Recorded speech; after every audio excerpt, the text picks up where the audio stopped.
हरे कृष्णा, आप सभी का स्वागत है आचार्य सीरीज में। मेरा नाम है श्री चैतन्य चंद्र दास। इस वीडियो को आखिर तक देखिए और इसको ज्यादा से ज्यादा शेयर कीजिए और चैनल को सब्सक्राइब कीजिए। आज हम छोटी सी लीला देखेंगे श्रील प्रभुपाद की। एक बार श्रील प्रभुपाद जब मुंबई में थे, उधर गए थे प्रचार के लिए, तो बड़ा प्रोग्राम अरेंज किया था, पंडाल प्रोग्राम था, काफी सारे हजारों लोग आए थे और श्रील प्रभुपाद के भी काफी सारे शिष्य बैठे थे ऑडियंस में। तो श्रील प्रभुपाद प्रवचन शुरू किया उन्होंने और प्रवचन बहुत ही बढ़िया प्रवचन दिया। और प्रवचन होने के बाद कुछ लोग प्रभुपाद को मिलना चाहते थे पर्सनली। उधर के कुछ ब्राह्मण थे, तो ब्राह्मण कम्युनिटी के लोग और श्रील प्रभुपाद से मिलना चाहते थे। तो श्रील प्रभुपाद ने अपने कमरे में बुलाया बाद में, लेक्चर सब वगैरह होने के बाद। तो ये कुछ 4-5 ब्राह्मण वहाँ के तथाकथित वहाँ पे श्रील प्रभुपाद से मिलने के लिए आए और श्रील प्रभुपाद का उन्होंने बहुत गुणगान किया, बोले कि बहुत अच्छा प्रवचन था, बहुत बढ़िया प्रवचन था, अच्छा कार्यक्रम हुआ। तो लेकिन वो बोले कि हमारा एक कंप्लेन है आपके पास। श्रील प्रभुपाद को बोले, तो प्रभुपाद बोले क्या है? तो ये ब्राह्मण बोले, देखिए आपने इतना बढ़िया प्रवचन दिया, 1 घंटा 1-1.5 घंटा सभी लोग सुन रहे थे, इतना वाह वाह कर रहे थे, बहुत ही बढ़िया प्रवचन था। लेकिन हमने देखा जब आप प्रवचन दे रहे थे तब आपके जो शिष्य बैठे थे सामने, इतने सारे पाश्चात्य देश के सारे शिष्य जो बैठे थे, प्रभु जी माता जी सब बैठे थे, वो लेक्चर के दौरान सो रहे थे। आपके लेक्चर के दौरान पूरा सो रहे थे। तो सुना क्या नहीं उन्होंने? ऐसे कैसे? आप इतना अच्छा लेक्चर दे रहे और आपके सारे शिष्य सो रहे, सारे टाइम, पूरा टाइम वो सो रहे थे। तो प्रभुपाद ने बोला, सारे टाइम सो रहे थे? सारे टाइम सो रहे थे क्या?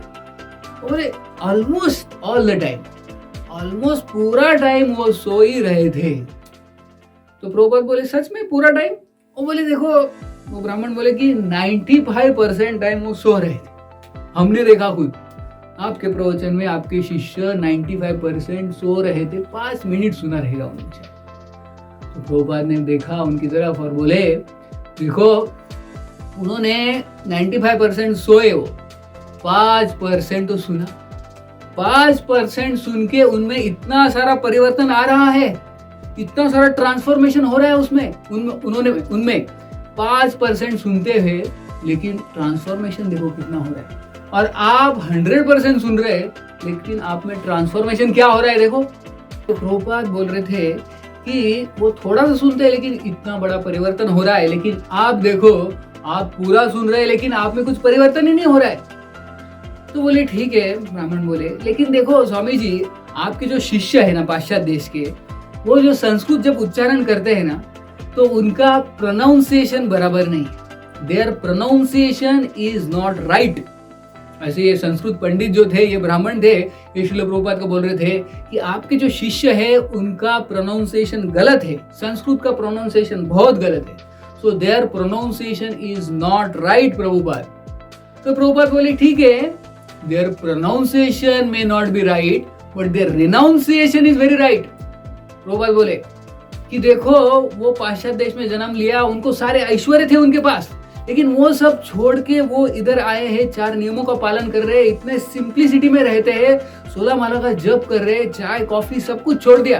लेकिन तुम देखो, तुम्हारा प्रोनाउंसिएशन अच्छा है लेकिन तुम्हारा रिनाउंसिएशन है क्या? साधा चाय भी नहीं छोड़ सकते आप, क्या फायदा?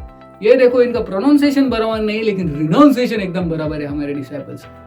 ऐसे प्रभुपाद डिफेंड करते थे। और फिर से बोले वो ब्राह्मण, लेकिन देखो ठीक है वो स्वामी जी, लेकिन देखो ऐसे शास्त्रों में कहा है कि जो भारत में जिसका जन्म होता है वही ब्राह्मण होता है, बाकी दूसरा कोई ब्राह्मण हो नहीं सकता। बाहर के देश में जाके उधर से अपने ब्राह्मण बनाए, ये शास्त्र के हिसाब से नहीं है। जिसका भारत में जन्म होता है वही ब्राह्मण हो सकता है, बस। ऐसे ये ब्राह्मण श्रील प्रभुपाद को बोले। तो श्रील प्रभुपाद ने बोला, देखो सबसे पहले ब्राह्मण कौन थे विश्व में? सबसे पहले ब्राह्मण कौन थे विश्व में? सबसे पहले ब्राह्मण जो थे वो ब्रह्मा जी थे। तो ब्रह्मा जी सबसे पहले ब्राह्मण है और उनको साक्षात भगवान ने ही गायत्री दिया है। तो प्रभुपाद बोले सबसे पहले ब्राह्मण जो ब्रह्मा है उनका भी जन्म भारत में नहीं हुआ था। तो आप कैसे कह सकते हैं कि भारत में जन्म हुआ वही ब्राह्मण है?